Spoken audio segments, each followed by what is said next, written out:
எரேமியா 31:3 அநாதி சிநேகத்தால் உன்னை சிநேகித்தேன்.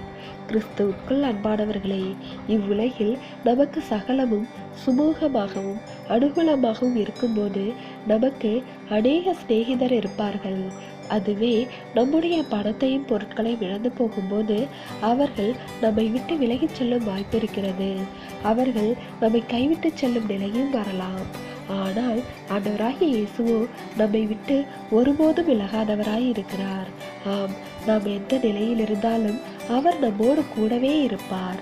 அது மாத்திரமல்ல, நம்மை எப்பொழுதும் கைவிடாமல் நம்முடைய வழிகளில் எல்லாம் நம்முடனே கூட வருகிறவராய் இருக்கிறார். அதனால்தான் அவர் நம்முடைய அநாதி சிநேகிதராய் இருக்கிறார். தேவ பிள்ளைகளே, இத்தனை பெரிய பாக்கியத்தை பெற்ற நீங்கள் அவருடைய அநாதி சிநேகத்திற்கு தகுதியுள்ளவர்களாய் இருக்க அவரிடத்தில் ஒப்புக்கொடுங்கள். தேவனுடைய கிருபையும் இரக்கமும் நம் அனைவரோடும் இருப்பதாக. ஆமென்.